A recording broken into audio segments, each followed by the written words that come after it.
One thing I've realised over the last few years is that projects don't always begin when you pick up a hammer. Sometimes they begin years earlier, when you buy a compressor with no spray booth. Maybe you buy an air-fed mask before you've ever painted or know how to paint a car.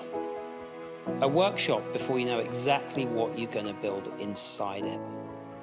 Basically, for the last couple of years, I've been wanting to get hold of a unit. Looking back through these old videos, I've realised I've been talking about building a spray booth for years. I just didn't know it yet. So I've kind of got a base coat on my wheel wells, and the reason for that is I want to get them stone chipped. But one thing I'm realising about being in this space and using rattle cans is that when I get to actual spraying, I don't have any sort of spray booth in here whatsoever. Even if it was something basic, it would just mean that I'm not getting paint on absolutely everything in this workshop. So I think what I'm going to do is let this dry off a bit, move a couple of these cars. I've got a whole load of CLS and it's a massive job, but I do need to at least think about maybe framing out something in here that would act as a spray booth. Even if I cover that in plastic for now, that's a start, but we do need something. So I think that's the next job. Two things are happening. One is that all this shite which is floating around in my air is going to get on my paintwork, which I'm seeing all the time. And the other thing is all my paintwork is going to get on everything else I do. And I've got the sewing machine in here, I've got the English wheel, I've got all my tools, all my paints. So we need to kind of separate those two things. As usual, wasn't the plan for today, but we will endeavour to get it done. I've got a whole load of wood next door which I can use to hopefully build the frame of my spray booth, which I see going in this section.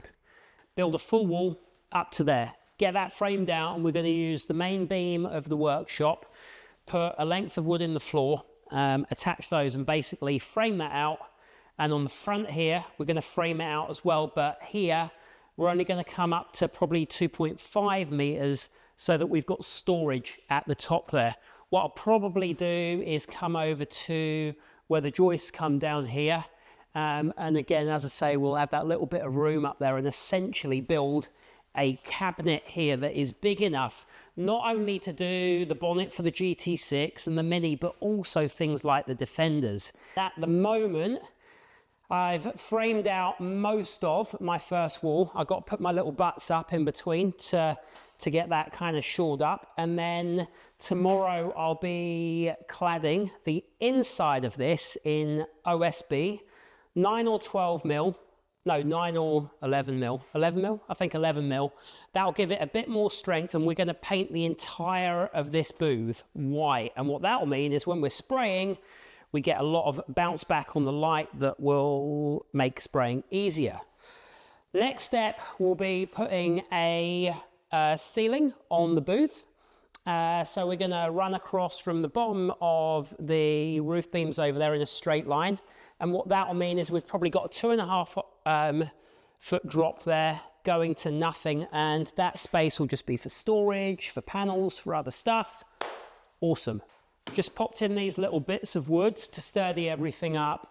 Triple measured everything. Everything's looking really good in terms of measurements. We're 60, 60, 60, which means a 120 board will go boom straight in the middle there. So I should be able to do those. If I'm spraying in here and someone turns up, or I need to look in or look out, I can't do that. So I went home, had a rethink, and what I realized I had at my house was a couple of shower screens that we never fitted. So these are generally 8 to 10 mil toughened glass, and they're going to work perfectly in here. Perhaps building these window frames as well will put us in a really good place moving forward. So yeah, you're thinking about building your own booth, couple of shower screens will do you good for a window. This thing is an absolute beast. So why build your own booth? I guess my reasons are that there are a couple of local sprayers in town who are good, but it's the cost, and I'm a DIYer. I want to learn those skills, but I'm very wary of the fact that paint fumes are incredibly bad for you. So over the last couple of years, buying things like an air-fed mask and the spray gun and the compressor have all been working towards this goal of having a clean room.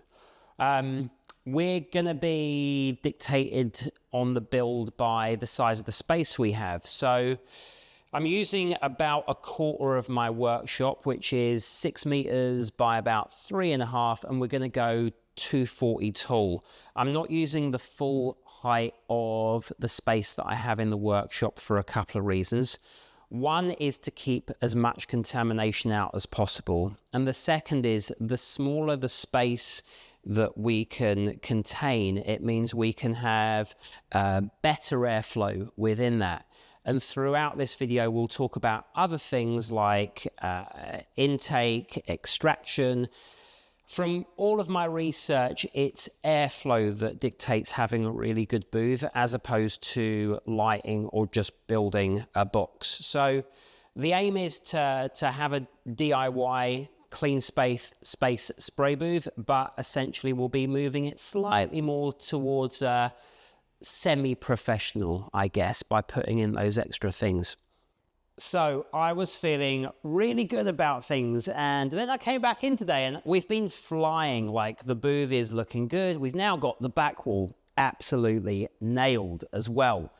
But what happened when I came in today was this. Yep, we have got a fully smashed panel. And the reason that that's happened is you get movement in things as you're building them. And I think that maybe this wall's shifted just a little bit and I've not left enough play in that panel and it's completely gone. Now, luckily, I do have one more panel that's a little bit smaller. It was a door, so it's got some holes in it, but we can put grommets in them. We're all good. A big thing about doing DIY is you always have to factor in the cost of mistakes. So getting a professional in, they give you the cost of the job and you have peace of mind that at the end of that job is going to be done to a standard and you're good to go. With DIYing at my level, I understand that although I have most of the skills, there are a lot of things about this booth I am learning on the way. So the intake system, the extraction, the fans, the volume of air, even building the basic structure, there are assumptions that I've made, like assuming that this building was straight before I started. And because of those assumptions, I'm now having to go back and correct a few things so that I can move forward. One of those things is that rear wall just there actually sits slightly lower than the wall on the left-hand side of the booth. And now I've got to go back and fix that. But through making mistakes, I've also made sure that the whole roof is not fully secured. So I can get all of my rafters out, even though they've been pre-cut, they're just resting up there. We'll get that side straight and then we'll come in and we'll be able to finish off the framing on the front and hopefully start moving on to the next section, which is intake and extraction. One absolute must-have if you're going to have a go at building anything like this is getting a laser line. I didn't start off with one and assumed I could kind of get on with this booth just by measuring things up, and that just does not work. So invest in a laser line and save yourself a lot of time. Now, during the design process, I decided to order a couple of different sorts of filters that we'll be testing in this extraction system. One is a paint arrestor and the other one is a G4 filter. Both are good. Both may serve different purposes. We will see. But for now, let's get these holes cut. We have just finished the plenum box. A plenum box or extraction chamber is basically what we're going to put behind these three extraction outlets just here. So don't think of these as three separate chambers. Once this box goes on the back, that'll essentially be one chamber behind there. The point of this is when you're spraying in here, you need to be able to move the bad paint or the overspray away from the car. From my research, putting the boxes, the extraction points higher up is better, because when we're spraying, this is kind of the height that we're usually spraying at. We will get paint drop. This is an amateur booth, but we're utilizing as much information as we can to make it as good as we can. So next step, measure up for fitting my extraction fan to this somewhere, and then we'll get this fitted behind our wall. Rear extractor finished. That was a pretty dumb mistake, not figuring out if I could actually get the box behind there after I'd built it. So well done me for nearly breaking my back. However, it is in. And last night, before I went home, I fully sealed all the internal edges of our plastic. So this rear extraction booth, exhaust box, whatever you want to call it, is now fully sealed. As well as that, we've added our extraction fan to the side, and I've sealed all of these edges as well with window sealer. So now everything in here is set up and good to go. And listen to how good this sounds.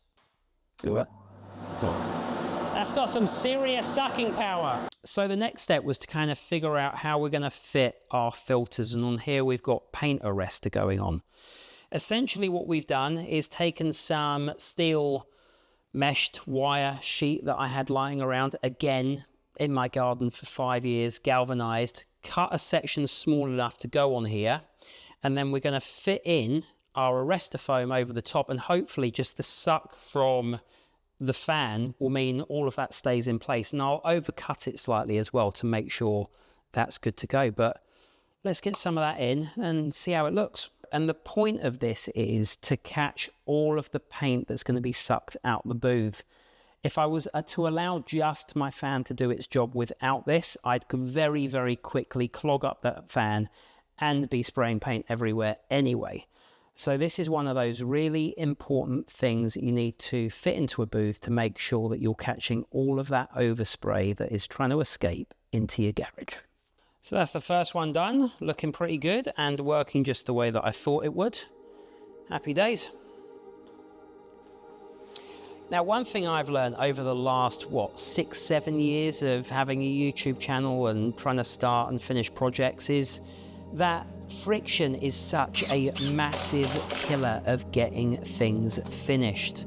And what I mean by that, especially when it comes to things like classic car restoration, is we buy these cars with this idea of how we're gonna do it. And we go into that project with so much motivation, so much inspiration.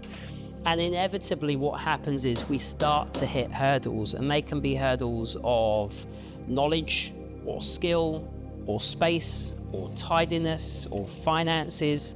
And each one of those adds a little bit more friction until we stop.